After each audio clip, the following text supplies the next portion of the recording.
Data center is a facility that centralizes an organization's shared IT operations and equipment for the purposes of sorting, processing, and disseminating data and applications. And Africa is reportedly underserved in terms of data center capacity, accounting for just 1% of the global total.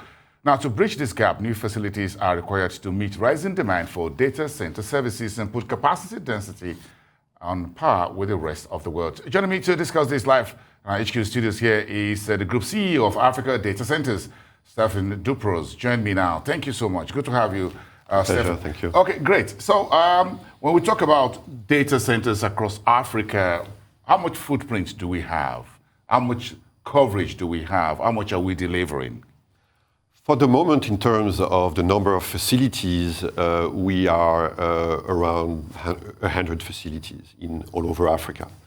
But the key element to realize is that Africa is currently around 15% of the world population, probably getting to 20, if not 25, shortly. And yet, as you rightfully introduced with, only 1% of the global data center footprint. So there is a lot to catch up with. One has data centers are the home of the internet and the cloud. Now, we all think that one way or another, all of that is virtual, and we believe the internet is there. But in order for all of that to be virtual for us, there are physical requirements, infrastructure requirements. When you send a picture, if you send me a picture by WhatsApp, for example. An image of this interview, for example. That would be great. Great. You're not sending it directly from your phone to my phone. You're sending it to a server, and I am going to download it from that server. And with an email, it's exactly the same. You are not sending me an email directly to my computer. You're uploading an email somewhere on a server, and then it's going to go to another server where I'm going to download it from. So all of those servers, now reach a very large number and need to be housed in a specific building that is called a data center, where all of those servers, and there are a lot of them, need to be kept in a place where the power is to make the servers work, will be permanently available, where there is enough cooling to obviously maintain the temperature and high level of security. Those facilities are bunkers, really extremely high level of security. You have to put your fingerprints to be able to get in and all of those things. So it's really highly secure facilities where the internet is being created.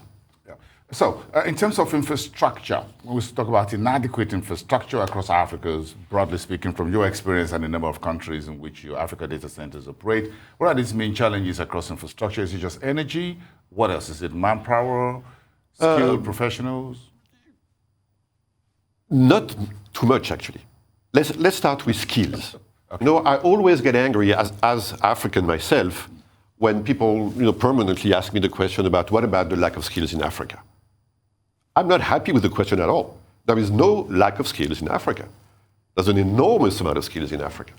What is not there yet, though, is the experience that these people can have of operating data centers. I've been operating data centers for 25 years. Not a lot of people have done that in Africa. But the skills are there. It's huge skills. Look at where we are today in Nigeria. The dynamism, the energy, the intelligence, the level of education of people is very high. And when we are recruiting people for our newly launched data centers in a few weeks, we've met great people. So there is absolutely no lack of skills. In terms of infrastructure, what a data center needs is obviously power and optic fiber, to be connected to the rest of the world. Because basically, if the data in the data center cannot be accessible, then it makes no sense. So it's very important that it's easily accessible through infrastructure. And what we are seeing now is large development in terms of fiber on the continent.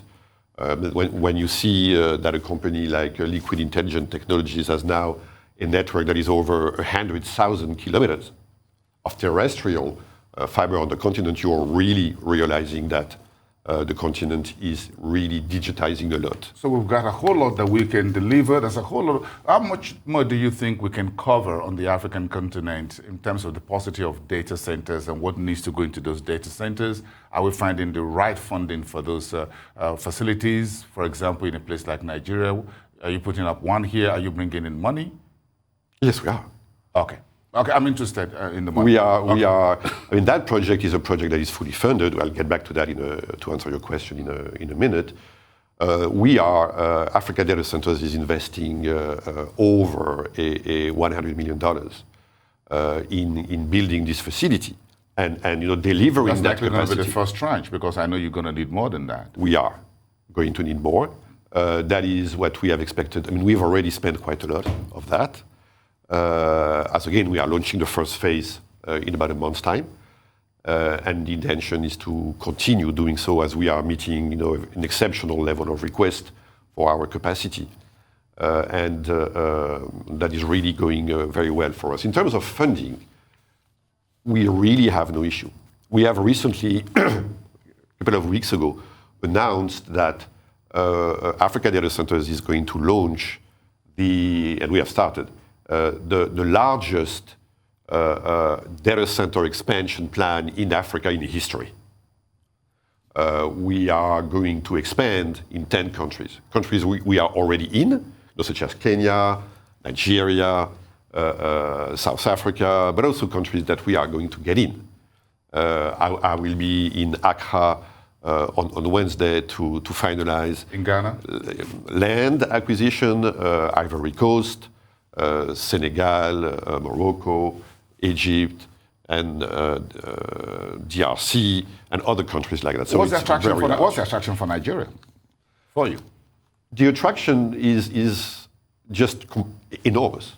I mean, it is the largest economy on the continent, and yet the digitization is not as developed as it can be, for example, take South Africa.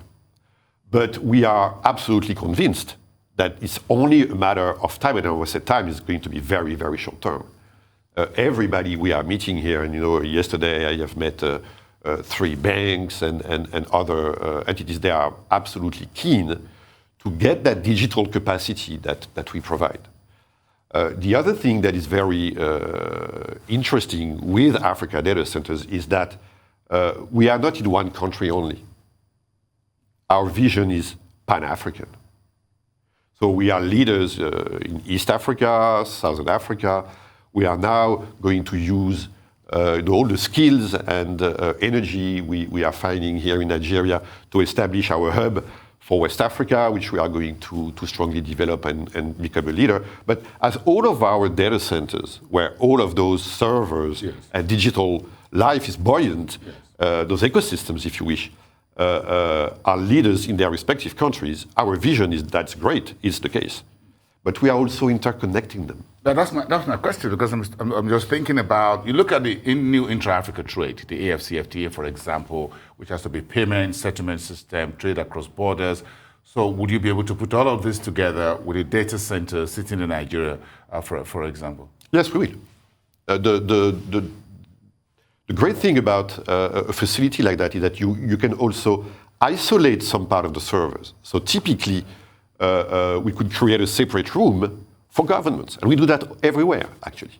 Because, obviously, data privacy, data sovereignty is very important. And one of the key things we are actually doing is we are bringing African data back to Africa. Currently, a lot of the African data, because those servers we are talking about, the WhatsApp servers typically, they are outside of Africa. So and this for WhatsApp it's going to bring it back home. Yeah. You want to democratize Africa's data for Africa and in Africa. We are bringing the infrastructure for Africa to be independent in terms of its digital life. Thank you so much, Stéphane Duproz, the Group CEO at Africa Data Centers. Some other time, we'll talk to you.